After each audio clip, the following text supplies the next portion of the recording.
Recently, a missionary, John Chow, met his violent end.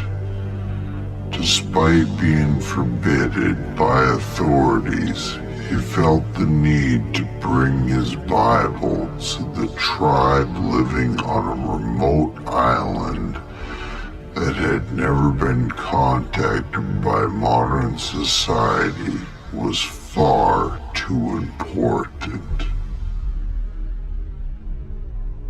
He paddled a canoe to the island, convinced he was protected by his God. Members of the tribe saw him coming and lined the shores to witness this strange person approaching. John stood up and waved hello. This was when John realized he made a fatal mistake, as a hail of arrows began piercing every organ in his body in alphabetical order.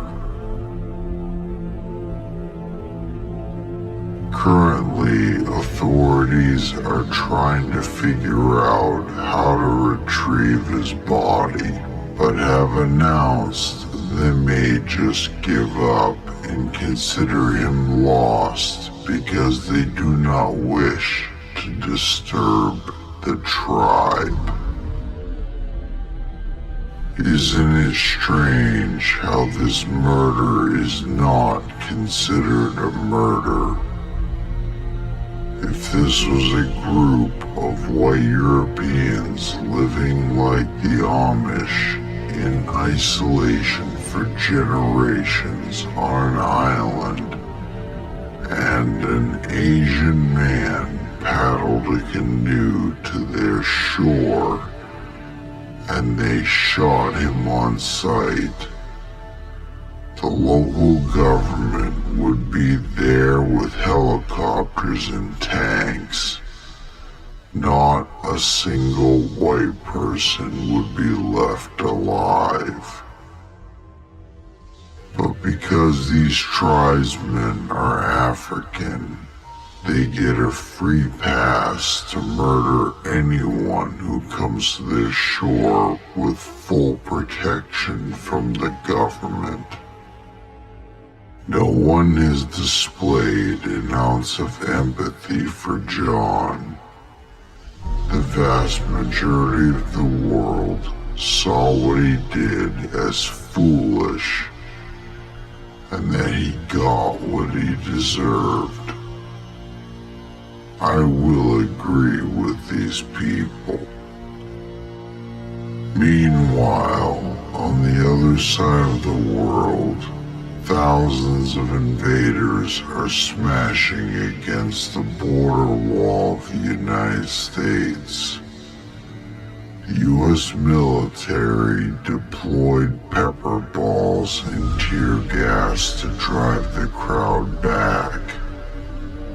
A crowd who violently insist that they are going to break into the country, and a media that depicts them as victims, literally claiming the military is, quote, attacking the invaders, to millions of people around the world who are shedding tears of outrage that the U.S. would dare take such action to keep people out who somehow have a right to be in our borders.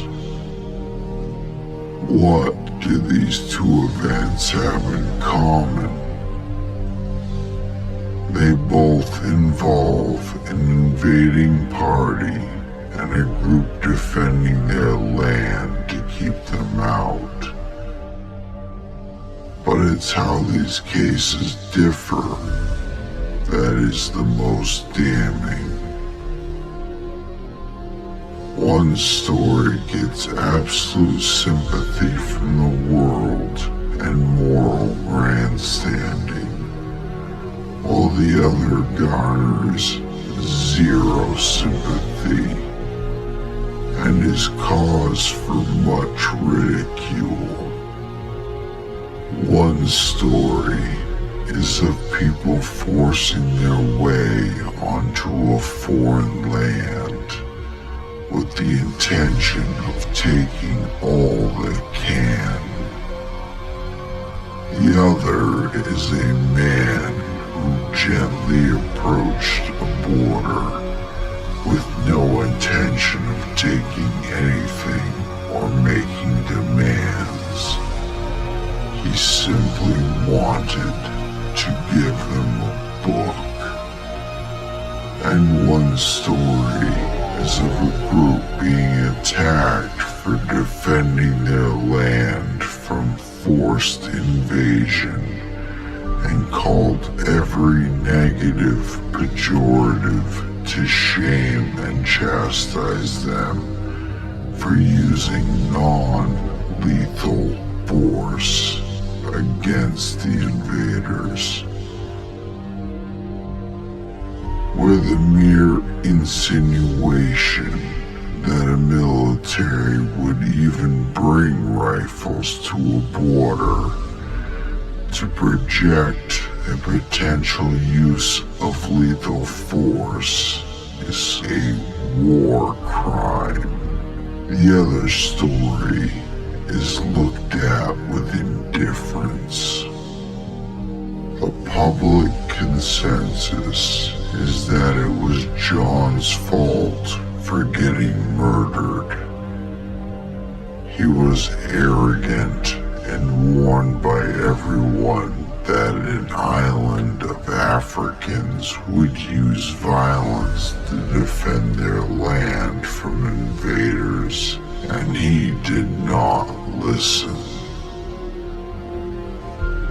But when a horde of brown men launch a full-scale attack on the US border, everyone believes we have no right to use anything to stop them.